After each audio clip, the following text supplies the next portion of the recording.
Hello again, YouTube. In this video, I'm going to be exploring the world of the occult. Now, why are we going to be exploring the world of the occult? Well, very recently, images of the Economist magazine's front cover came into public view. These incorporate symbols and imagos from tarot and also from various occult traditions. So it's a salient question to ask why a magazine that is ostensibly about economics, why would they do that? Why would they incorporate these elements of occult traditions in that front cover? To answer that question and to understand the meaning behind it, I'm going to have to explain to you and demystify various aspects of occult philosophy. You might call it a de-occulting process in some ways. Now, The Economist magazine is owned by the Economist Group. 50% of the shares in the Economist Group are owned by the English branch of the Rothschild dynasty, the Rothschild family, and also the Agnelli family through its holding company Exor. These are major players on the world stage, of course, right? They're very prominent families of Europe. And they're also very wealthy. Now, the economist Thorstein Veblen, in his book Conspicuous Consumption, noted that the wealthy man is a great believer in luck, spells, divination, destiny, omens, and shamanistic ceremony. And so they are, even as he noted in his time, which was over 100 years ago, he noted that the upper hierarchies that govern society, whether in the realm of economics or whether in the realm of other strata and other spheres, they are superstitious to some degree by nature. And also they have, because of this natural interest, they have studied occult phenomenon as well as occult philosophies. So they are very, very intricately familiar with the meanings and the employment of symbols and so on and so forth. Right? Now, this is not conspiratorial, what I'm saying. This is factually provable as being the case. And I don't generally tend to use that word loosely, right? But if you look at the Economist's cover, you will understand this. Now, according to Chisholm's Encyclopedia Britannica, published in 1911, this volume I actually own, as well as many of the other works I'm going to be referring to. Antoine Court de Gibelin in 1781 initiated the interpretation of the tarot as an arcane repository of timeless knowledge and esoteric wisdom. MacGregor Mathers of the Golden Dawn later taught of the links between the tarot and the Kabbalah in 1886. Now, why is this relevant? Because the tarot and the Kabbalah are inextricably linked, right? They have been since the dawn of the emergence of tarot cards, okay? And we're going to get into why that is and how that is. But before we do that, it is necessary to understand Kabbalist philosophy, okay? Now, according to the Tree of Life, as per the Kabbalistic traditions, there are various parts of human experience that can be described in a diagram, in this diagram which they have dubbed the Tree of Life, right? And the way this works is that at the very top of the tree, this is called Kether. Okay, the circles within this tree, within this diagram, are called Sephirot. Okay, And in the first Sephiroth, you have Kether, which is the crown, which symbolizes unity consciousness, okay? Which is the ultimate aim of any individual who has studied the occult or has studied philosophy or the Hermetic traditions and so on and so forth, right? So it's a unified, singular approach to yourself and to life, the microcosmic and the macrocosmic perception, if you will. And at the bottom of this tree, in Sephiroth number 10, is Malkuth, which represents kingdom, the physical world, the earth, right? So, according to this tradition, within this tree of life, you have the physical world, the mental plane, the emotional plane, and the archetypical plane. We will get into all of these. Now, starting again at Malkuth, because the progression on the tree of life is from the bottom upwards, right? So we start off being born into this world, this kingdom, right? The physical world, the earth, yes? And as we progress, we go up to, progression in our thinking that is, we go up to Sephiroth number 9, which is Yesod. And Yesod represents the foundation of the self, okay? And the foundation of the world, if interpreted in a macrocosmic sense. From Yesod, which is the mental plane, so this is where one begins to engage in thinking when you first emerge into the world, right? You then proceed to the Sephiroth Hod, which is the Sephiroth number 8, which represents splendor and beauty. From Hod, from splendor, from glory and beauty, you then progress, once you've adopted an appreciation for these, you progress to Netzach, which represents endurance, leadership, and victory.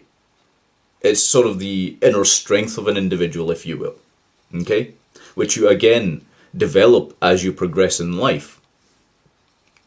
From that, one progresses to Sephiroth number 6, which is Tifereth, which represents reality, okay? And this is where we begin to process the nature of our own reality that we are occupying, okay?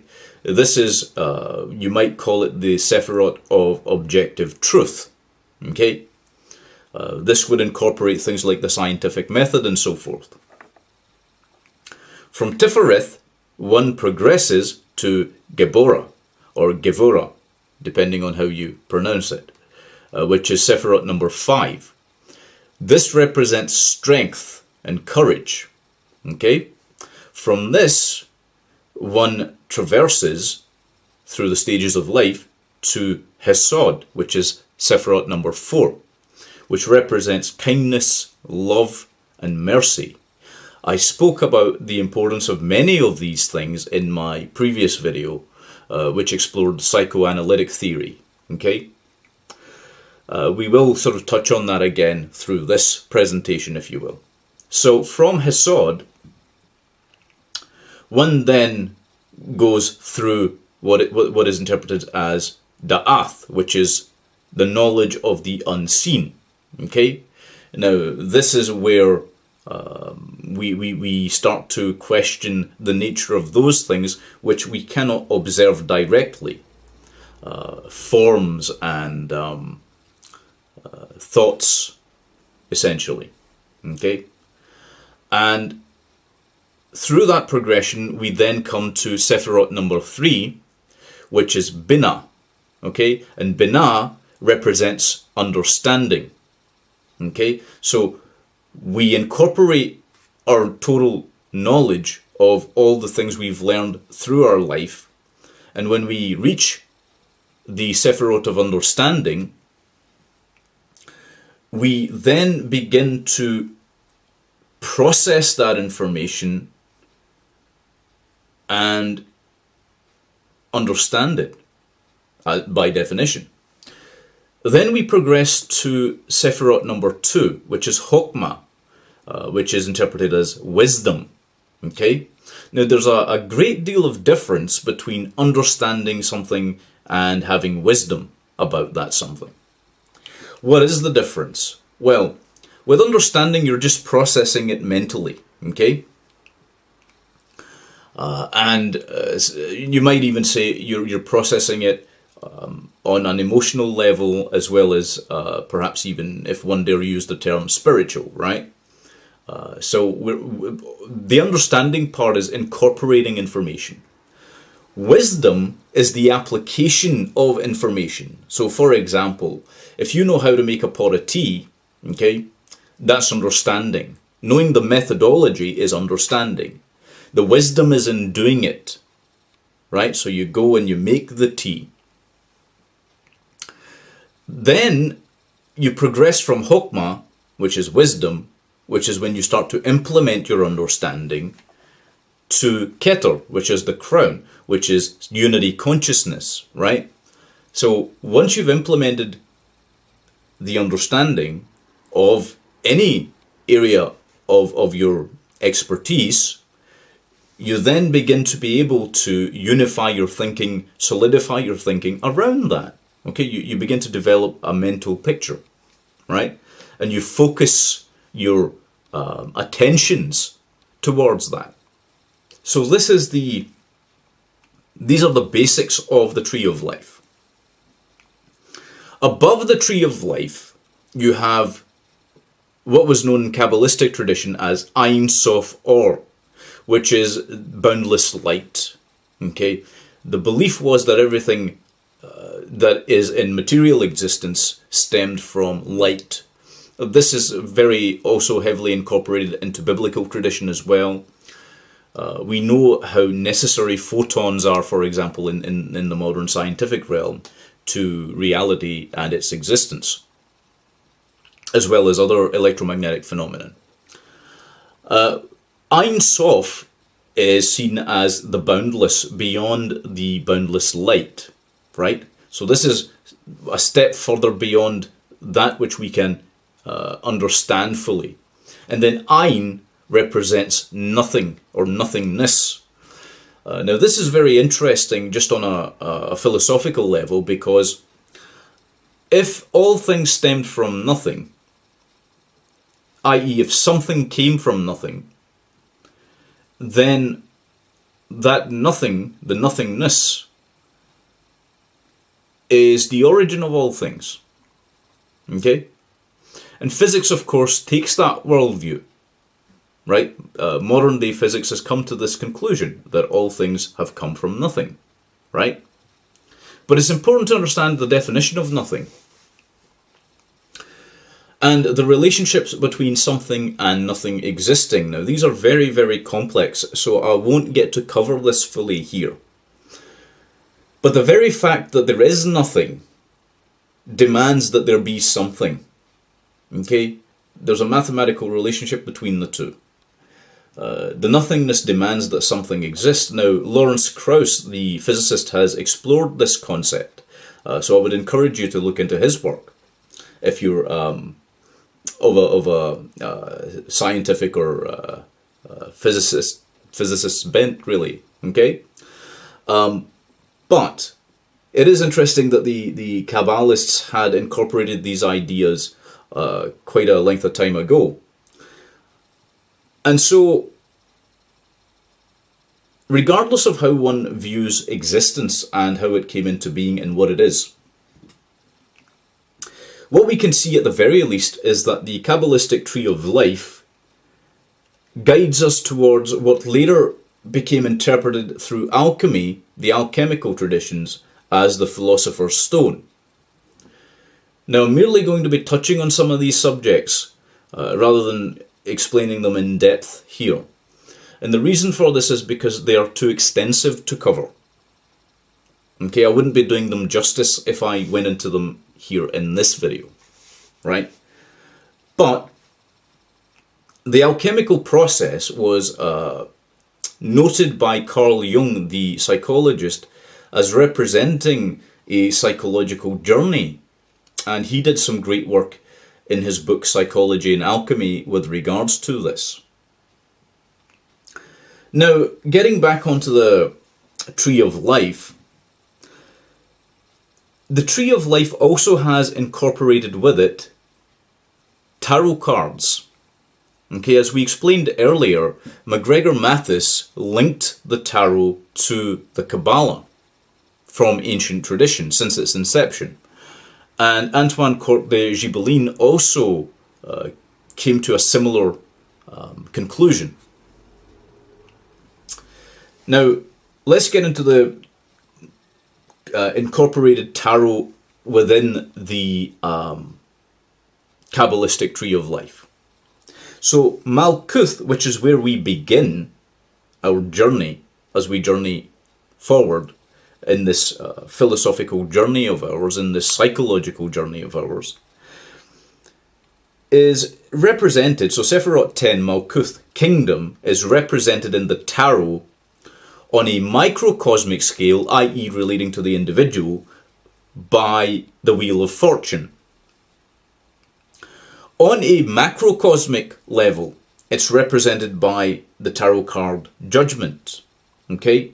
So on a world scale, on a global scale, the card Judgment represents Malkuth. Okay? The physical world, the earth. Right? And as we progress to Yesod, Sephiroth number 9, Foundation, this is represented again in the tarot by the Sun card on the macroscopic level, or the Hermit card in the microscopic individualist view. From that, when we progress to Hod, Sephiroth number 8, Glory, Beauty and Splendor, this is represented by the Hermit card in the microcosmic sense and the Moon card in the macrocosmic sense. From there, obviously one goes to Netzach, which is Sephiroth number 7, Endurance, Leadership and Victory, which is represented by the Chariot card in the microcosmic and the Star card in the macrocosmic. Okay? We then progress to Tifereth, which symbolizes reality, Sephiroth number 6. Okay? And reality is shown through the tarot as represented by the Lover's card in the microcosmic sense, symbolizing the necessity of the heart and love in general in one's approach individually in life. But on the macrocosmic level, it is represented by the Tower card. Okay? And you'll begin to see the significance of these things. I know this must be boring you to tears, right? But there is a significance to this with regards to the Economist's cover. Okay? But you can only understand that if you go through this process of total understanding, unfortunately. And again, it can be a little bit dry, this material. But without understanding it, we can't progress. So, from Tifereth, which was Sephiroth number 6, we progress to Geborah, which is strength and courage. And this is represented on the microcosmic level by the Hierophant, and the macrocosmic level, i.e. the global stage, by the Devil card, right? Then we progress to Hesod, which represents mercy. This is Sephiroth number 4, which expresses kindness, love, and mercy. And this is shown through the Temperance card, okay? And also on a microcosmic level by the Emperor card, okay? Progressing from that, one goes to Binah, understanding, Sephiroth number 3. And this is represented on a microscopic level by the Empress card, and on a macroscopic level by the Death card, okay? once we go from Binah, understanding, number 3, Sephirot number 3, to Hokmah, which is wisdom, Sephirot number 2, this is represented in the tarot by the High Priestess card in the microscopic and the hanged man in the macroscopic.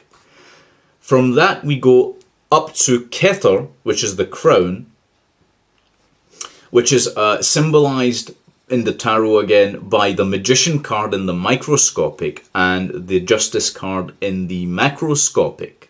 Okay? Now, the 3 pillars as they are known in Kabbalistic tradition, because each branch, if you will, that stems from Yesod, the foundation, is a pillar. Okay? And the pillar on the left-hand side is known as the pillar of severity. Okay? And this incorporates Hod, Geborah, and Binah. So, beauty, strength and courage, and understanding. Okay? This is the pillar of severity, as they call it. Right? The pillar of mercy on the other side, on the right-hand side, is Netzach, Hesod, and Hokmah. So, victory, endurance, leadership, kindness, love, and mercy, and wisdom. Right? This is the pillar of mercy. And when these 2 extremes, in some regards, combine with reality, they constitute what is called the pillar of mildness. Okay? And this is the combination of both of these. So if you like, you can think about it in the Hegelian sense of having a thesis and an antithesis, and then the pillar of mildness incorporates that into a synthesis. And at the top of that pillar of mildness is unity consciousness, Kether, Sephirot number 1, unity, right? A unified persona. So, if you will, this is the ultimate end of the psychological individuation process. So, we journey through from the physical world to the mental plane, as I mentioned, to the emotional plane, and then, of course, to the plane of will, or the archetypal world beyond that, where Kether is. And that is demonstrably a psychological process on the microscopic level. Because, as Carl Jung noted, archetypes are highly developed elements of the collective unconscious, which manifest as symbols, images, and motifs. This is part of the reason why the people that are familiar with the occult will incorporate these very symbols, images, and motifs that are common to the collective unconscious in order to be able to put across their ideas, opinions, thoughts on certain matters.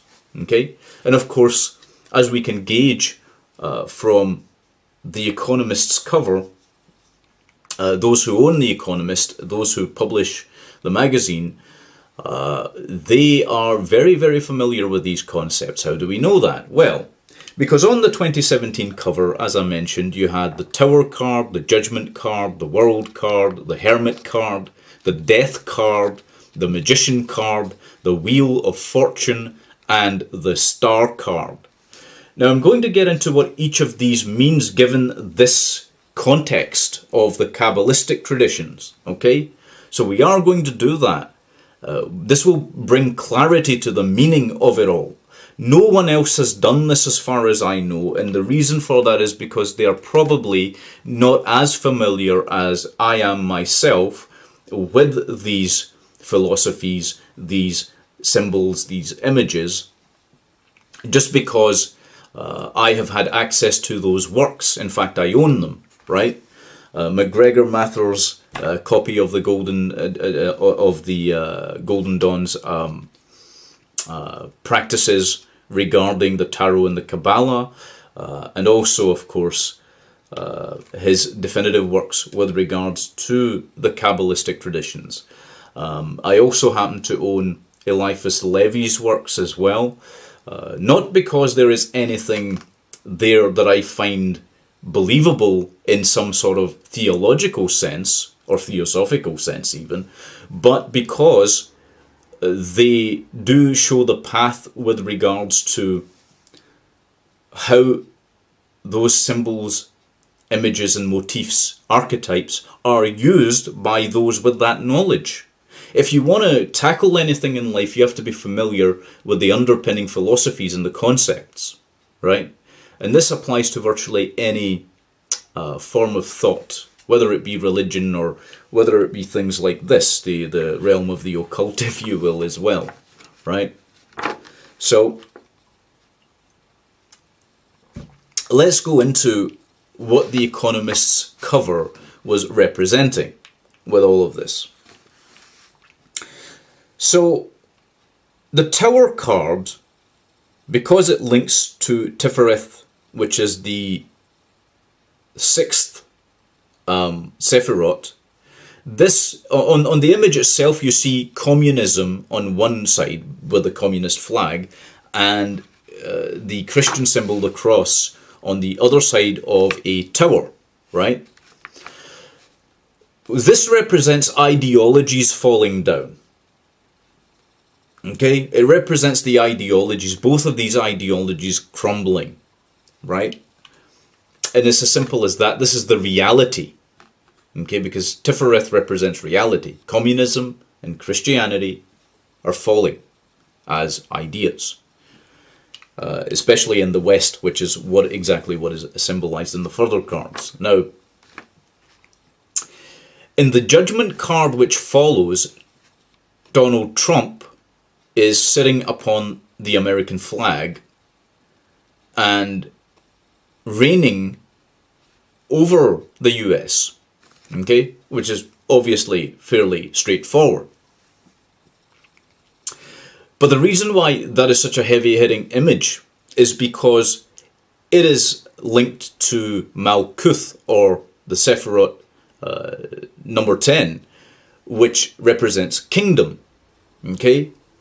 Kingdom, as in the king who has dominion over a certain region, okay? So what they were espousing there was their viewpoint that Donald Trump is reigning over the kingdom, okay? You also see in his hand the scepter and the he's holding something else in that hand. It's hard to make out exactly what it is, but it seems to incorporate the symbology that is also on the Hierophant card, or the Emperor card. So that itself, again, demonstrates that they view Trump as having a symbological stronghold over the US. Okay, this is not objectively true, I must stress, but this is their worldview. Okay, the World card on the cover of The Economist can be linked to Da'ath, which is the hidden knowledge. Okay, knowledge of all that is hidden. And this can be seen on the card, on the cover, as representing knowledge of the hidden being shared between the seats of temporal power. If you look at the positions of the various buildings, the pyramid and the other buildings, which also incorporate ancient symbologies, the Hermetic traditions and whatnot, that's where you find that knowledge being shared, whether it's in book form, which is represented in that image, as well as more modern forms as well. So it's a very, very intricate image, which is representing that the knowledge of the hidden is now visible. Okay, the occult has been de-occulted, if you will. It is being demystified by a lot of people. And then we see the Hermit card, which is linked to Sephiroth number 8, which is Hod, which represents glory and splendor and beauty, right? A tidal wave of public rebellion is depicted on the card, right? Sweeping the land as people begin their journey through introspection and awakening, because the Hermit card itself, of course, represents that, right? But its particular position also represents that people are beginning to see ugliness and beauty for what they are in the world. Now, following this, you start to see this ominous chain of cards, which is the Death card, which can be linked to Sephiroth number 3, Binah, understanding. Okay? And in this context, what it represents is the passing of the old world order. Okay? In the background, you've got this dark sun rising, which is symbologically linked to the black sun. Okay? And we'll get into the meaning behind that a little bit as well. But it's representing the passing of the old world order, the rise of the black sun, desolation, and a return of materialism. You then have the Magician card, and the Magician card corresponds to Sephiroth number 1, which is Kether, which is unity consciousness, unified order. Okay, but the magician in the image is wearing a virtual reality headset. So virtual reality is beginning to replace real living. People are living inside bubbles of illusion and hallucination. Okay, a singular collectivized mastermind. Okay, this is what this represents.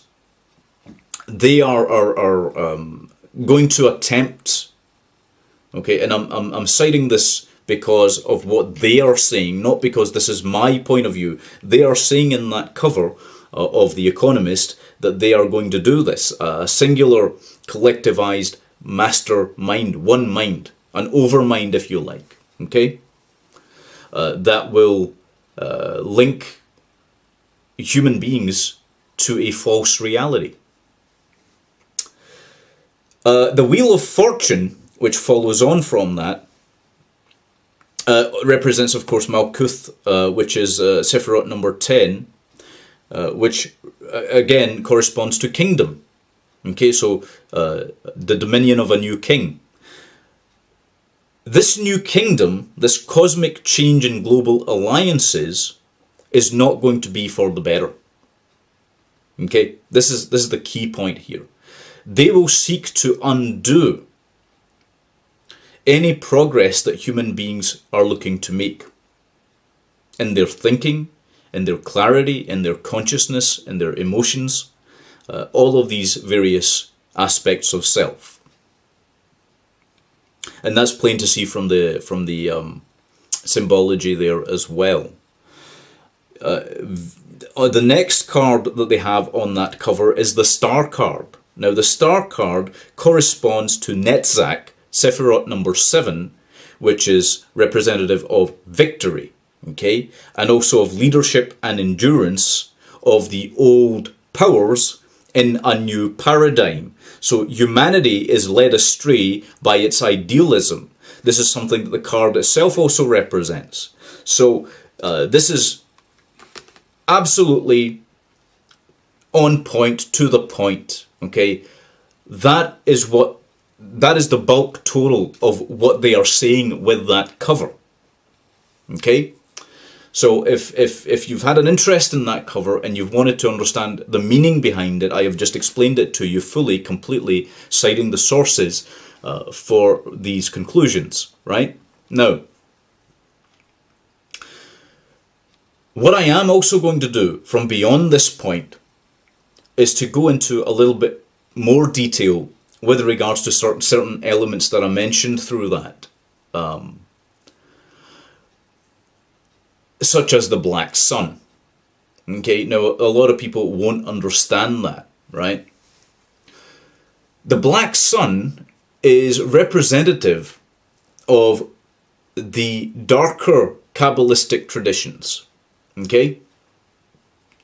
Now, the tree of life that we were talking about looks at the lighter aspect, the light. We talked about the light, okay, which is highly important to Kabbalists, the Kabbalah itself, right? But the Kabbalah has a dark aspect to it as well, beneath the 10th Sephirot of Malkuth.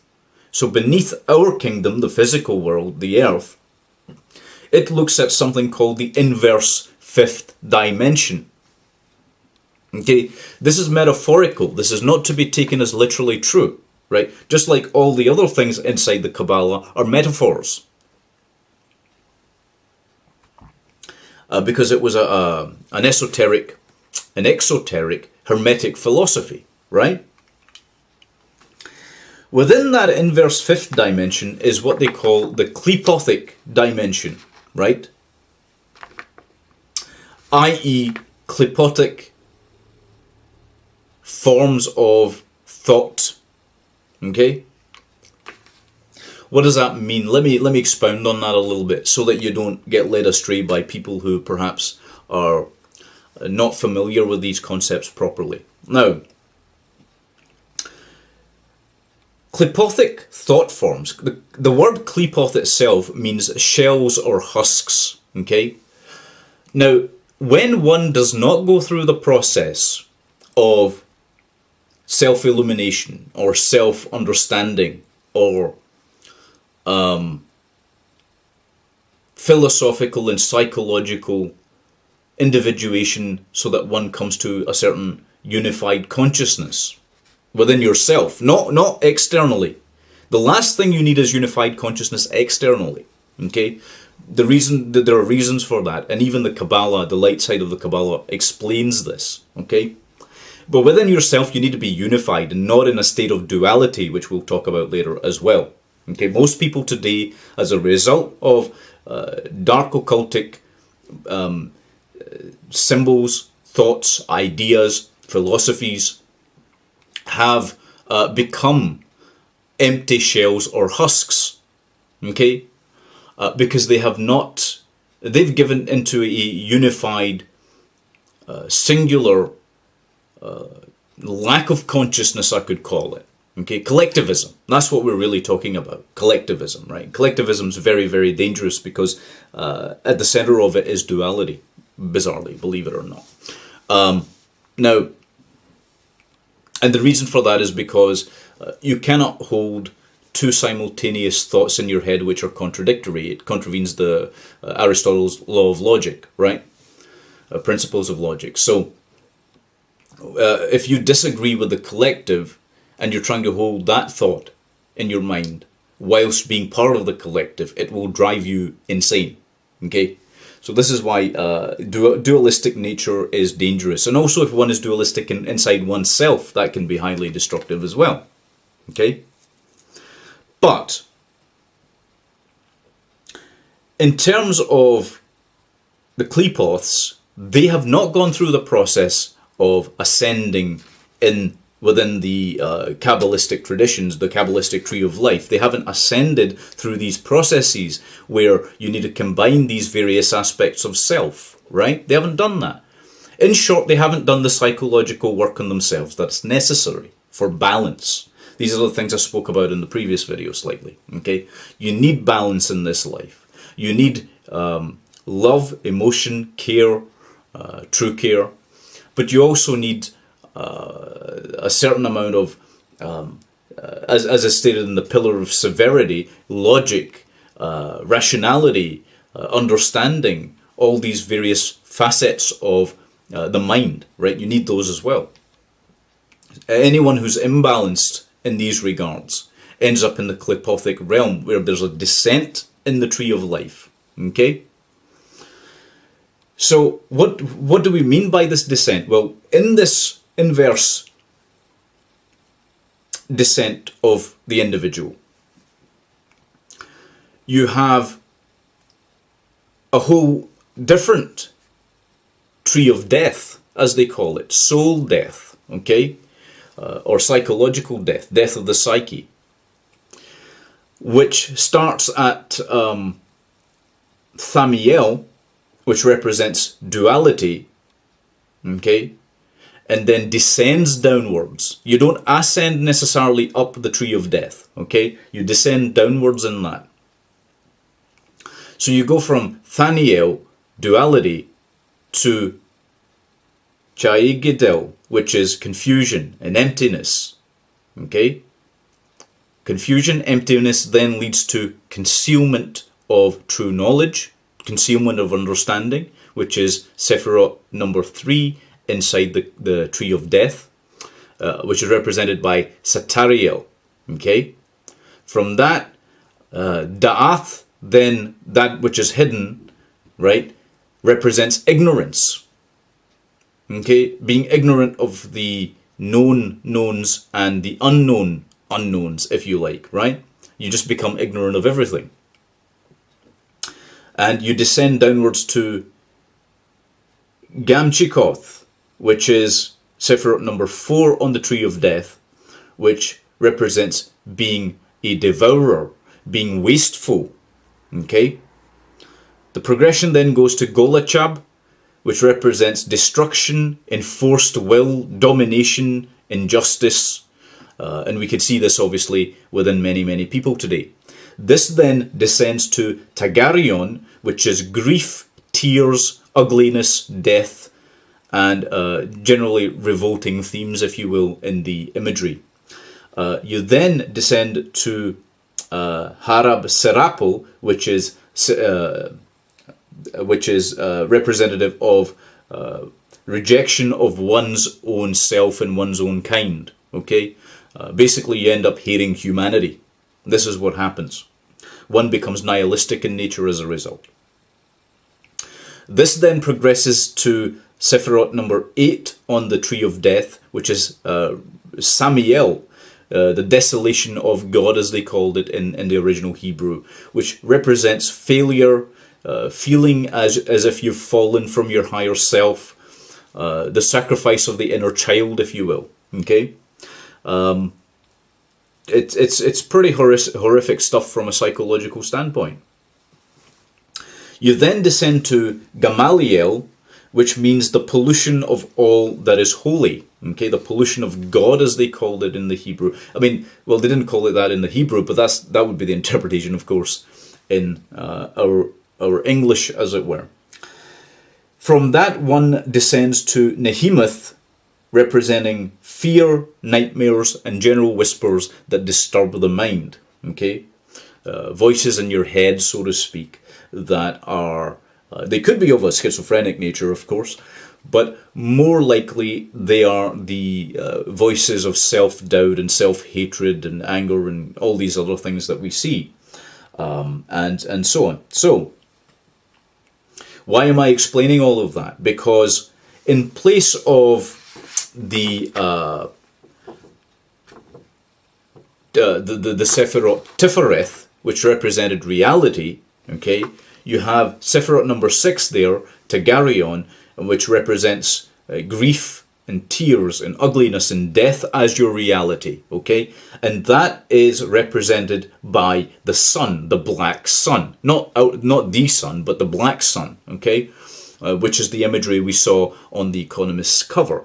So again, I'm sorry if this is dry material and this is rather boring to some extent, or probably not of interest to some of you, or maybe most of you, right? But it's necessary to know this to understand the archetypical images that are being employed within the context of any publication, really, that is using those things. So each of these aspects has some bearing on the human spirit, the human individual. Okay? Now, we're going to talk a little bit about that as well, right? I'll try and cover as much ground in this video as I can with regards to these elements. So, let's talk about the pentagram, okay? Now, the pentagram is not depicted in the cover of The Economist, but I want to try and explain something to a few of you, which you may not be fully cognizant of. So the pentagram represents, the 5 points of the pentagram represent different elements: air, water, earth, and fire. Okay, now I don't mean that in the sense of the elements themselves, nor did the original Kabbalists who came up with that particular image of the pentagram. Okay, as we discussed in the Kabbalistic tree of life, the physical realm is represented by the symbol for the earth. Okay, and the earth is symbolized by the lower left point on the pentagram. Okay, the physical realm: reason, judgment, karmic law, natural law, karmic consequence. Okay, on the opposite side of that is the archetypal image of fire, which interestingly enough represents the archetypal realm. Okay, the plane of willpower, wisdom, understanding, collective unconscious combined with the conscious mind, an individuated man, an individuated woman. Okay, the power and the strength of one's own willpower, right?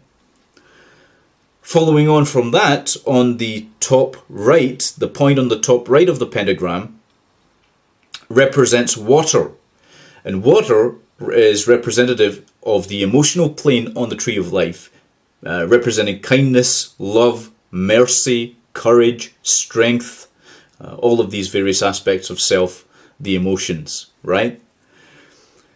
On the top left, you've got the symbolism representing air, okay, the mental plane. This is symbolic of endurance, leadership, idealism, victory, beauty, and glory. And at the very top of the pentagram, you have the spirit, the human spirit, i.e. unity consciousness, i.e. Kether, okay? The very top Sephirot on the tree of life. Unity consciousness, harmony, and balance, okay? Now, why are we talking about the pentagram? And why did I just go through that? Because an upside down pentagram, which is used by certain satanic groups, okay, represents the complete opposite of all of this. It's natural balance being turned on its head, okay? It represents ignorance, refusal to acknowledge objective truths, confusion, inner chaos, enslavement, bondage, external chaos, and evil, okay? Why does it represent all of those things? Because the top point, if you remember, from what I've just said, the top point of the pentagram is representative of the human spirit, okay? And so, what you have is the material realm reigning over the human spirit. So, earth, fire, water, air, these are all greater than the spirit. Okay, they have more power in your worldview, in your perception, right? So, basically, you end up with all of the material aspects, the physical, the will, the emotional, the mental plane, all of these are considered to be more powerful, okay? And what ends up happening as a result, and you'll see that you have the 2 points now at the top when it's inverted. When the pentagram's inverted, you've got 2 points, okay?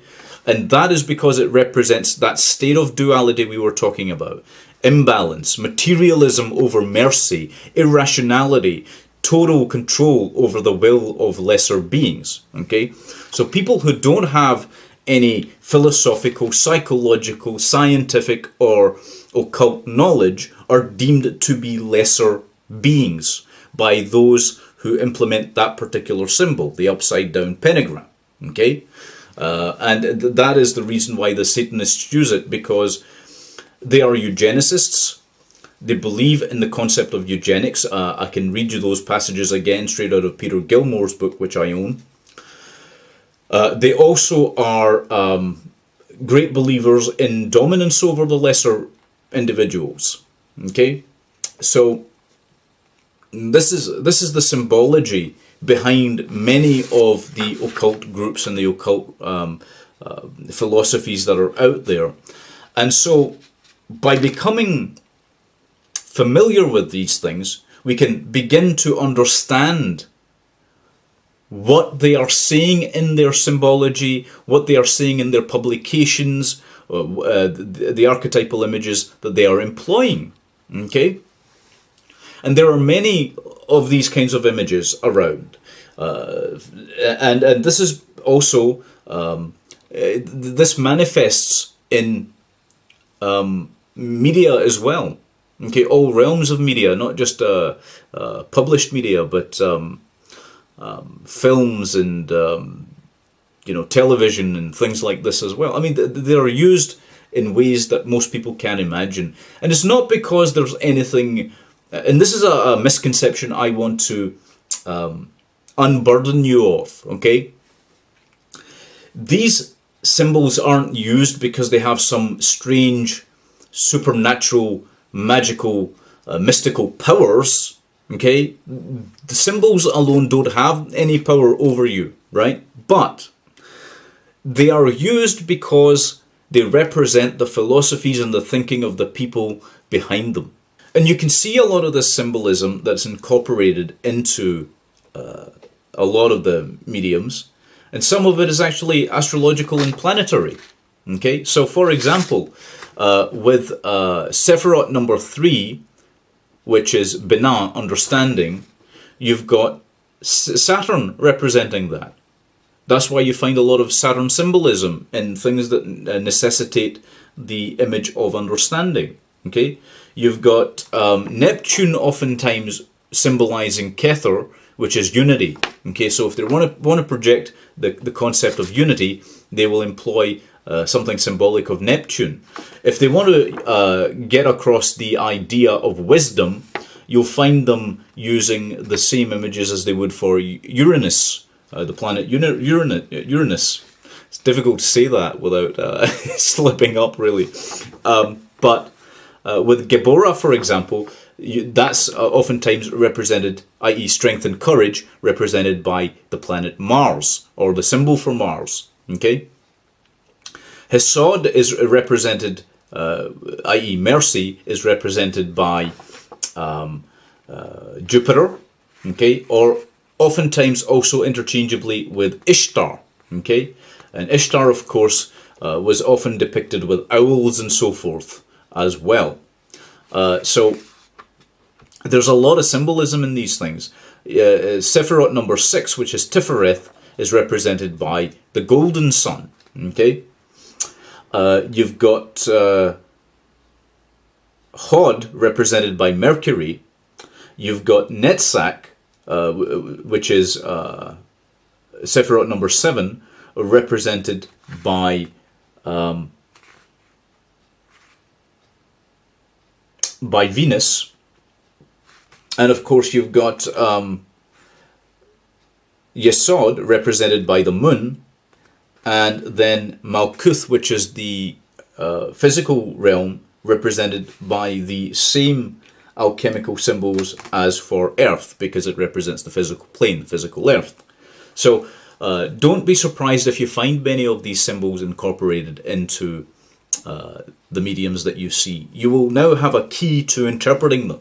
Okay, this is pretty basic stuff, but it's basically cryptology, if you like. It's cryptography. Okay, everything's encoded via symbolisms through Hermetic traditions, and this is one of the reasons why people find it so hard to understand many of the things that are thrown at them in images and symbols, because they don't know. They're trying to use their intuitive understanding of things, but because they haven't studied the Hermetic traditions, they are ignorant of exactly what is being said via images.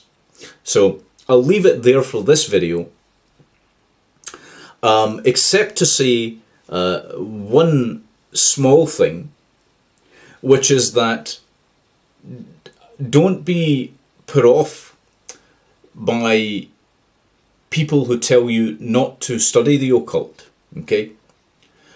And the reason I'm going to tell you that is because the very people that are telling you that are the same people that want you to remain ignorant of all the things that are happening in the world, okay? And all these machinations of powerful people in powerful positions come to light when you begin to understand what they are saying, because they can't help but tell you exactly what they want to do, or how they want to do it, or what their thoughts and feelings are on things, right? It's a sense of overconfidence, really, okay? And they tend to put that into everything they do, okay? So I hope that's been informative in some sense.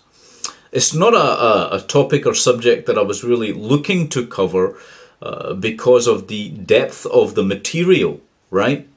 It is very, very difficult to put it all together and put it in a form that's coherent and understandable to most people.